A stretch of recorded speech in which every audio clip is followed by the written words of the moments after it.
بسم اللہ الرحمن الرحیم۔ السلام علیکم، میں منیر شاکر۔ اس موضوع میں ذرا زکوٰۃ کے حوالے سے بھی بات ہو جائے گی۔ زکوٰۃ کی فرضیت کیسے ہوئی؟ یہ صلاۃ اور زکوٰۃ صرف ہم ہی نہیں دیتے آئے، یہ تمام انبیاء کرام کے وقت میں یہ چیز تھی، صلاۃ بھی اور زکوٰۃ بھی۔ ہماری زکوٰۃ کہاں سے شروع ہوئی جی؟ قرآن میں تو ذکر ہے، اس میں ہم وہ ایک روایت بیان کرتے ہیں۔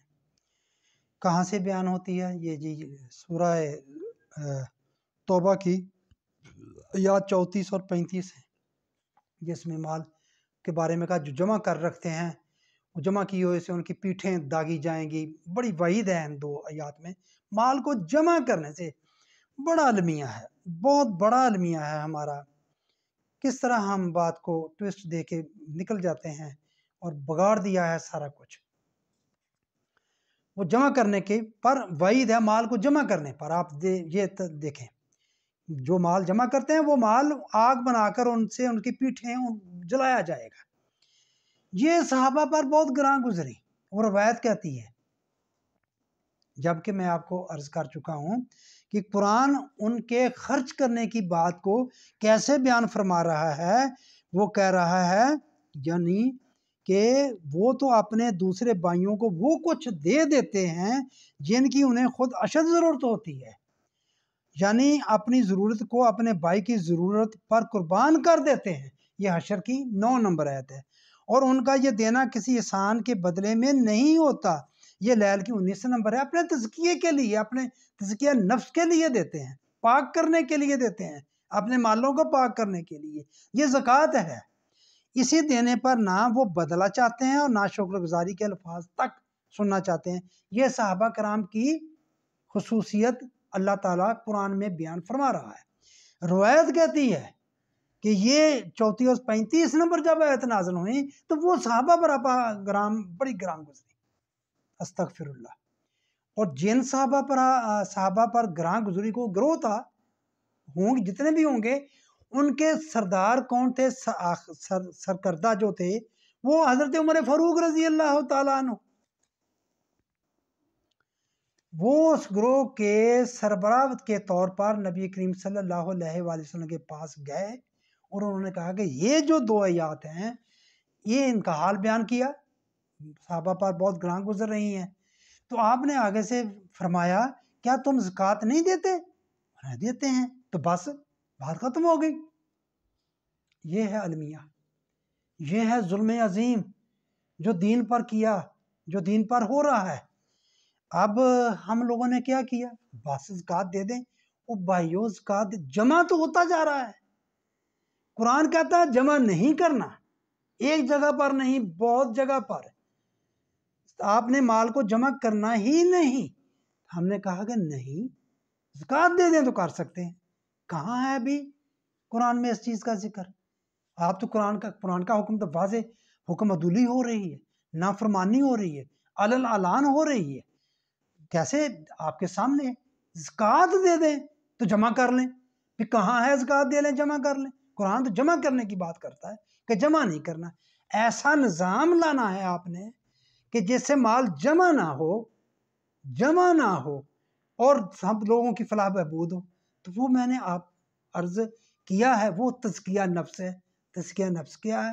اپنے مال دینا ہے، اپنے نفسوں کو پاک کرنے کے لیے، کیونکہ اس نے کامیاب ہونا ہے اپنے آخرت میں۔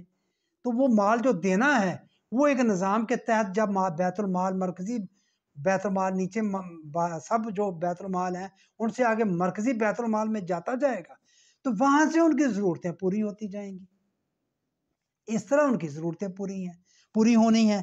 تو میرے بھائیو، یہ گراں والی بات آپ دیکھیں، ایک طرف تو قرآن ان کی یہ خوبی بیان فرما رہا ہے کہ وہ اپنی ضرورتوں کو قربان کر دیتے ہیں، وہ دوسروں کو مال دے دیتے ہیں، خرچ کرتے ہیں، شکریہ کی تمنا نہیں کرتے۔ ایک سورہ رات کی 36 نمبر آیت، وہ بہت قابل غور ہے۔ جن کو کتاب دی گئی ہم نے، جب آپ پر کوئی نازل ہوتی ہے تو وہ بہت خوش ہوتے ہیں۔ قرآن گواہی دے رہا ہے۔ عالم الغیب اللہ خود ان کی گواہی دے رہا ہے جنہیں ہم نے کتاب دی، آپ مسلمانوں کو، مومنوں کو کتاب دی، اے نبی صلی اللہ علیہ وآلہ وسلم جب کوئی آیت آپ پر نازل ہوتی ہے تو یہ بہت خوش ہوتے ہیں۔ صحابہ کی صفت بیان ہو رہی ہے، یہ روایت کر رہی ہے صحابہ پر یہ 2 آیات نازل ہوئی تو گراں گزری، معاذ اللہ استغفر اللہ۔ آپ غور کریں، آپ خود غور کریں، میں کیا بات بتاؤں، یہ روایات کیا کر رہی ہیں دین کے ساتھ، دین کو کس طرح بگاڑ کے رکھ دیا ہے۔ بس میرے بھائیوں میں یہ بات کہنا چاہتا تھا، کہہ دی میں نے آپ کو کہ یہ جو مال دینا ہے یہ اصل ہے، اس کو سسٹم میں لانا ہے، اس طرح نہیں، یہ دینا جو کچھ بھی آپ دے رہے ہیں یہ ساری زکوٰۃ ہے۔ یہ بھی بات بڑی ناگوار گزرتی ہے، یہ جو حکومت ٹیکس لیتی ہے ہم سے، لگ ٹیکس، یہ تو چور ہیں، لٹیرے ڈاکو کٹھے ہو گئے ہیں، کیا ان کا ذکر کرنا، یہ ٹیکس پر ٹیکس لگائے جاتے ہیں، لوگوں کی فلاح بہبود کا تو کوئی خیال ہی نہیں ہے، نمائشی طور پہ سب کچھ جو کچھ کرتے ہیں، یہ سارے اگر اسلامی حکومت ہو تو یہ سارے کا سارا لوگوں کا دینا، جو لوگ جو کچھ بھی دیتے ہیں وہ سارا زکوٰۃ ہے، وہ سارا ان کے نفس کی نشو و نما کے لیے ہے، ان کے اپنی ذاتی نشو و نما کے لیے دے رہے ہیں، جو دے رہے ہیں وہ زکوٰۃ ہے۔ آپ لیتے جائیں، بیت المال میں رکھیں اور ان کو یتیموں مسکینوں کے لیے استعمال، بے سہارا لوگوں کے لیے استعمال، وہ لوگ جن کی ضرورتیں پوری نہیں ہو رہی ان کے کام سے، ان کا کام ان کی ضرورتیں پوری نہیں کر رہا، ان کی ضرورتیں پوری کریں، جن کے جو ساکن محتاج ہو گئے ہیں یا جن کا چلتا ہوا کاروبار رک گیا ہے، ساکن ہو گیا ہے، ان کے لیے ان کو مدد دیں آپ۔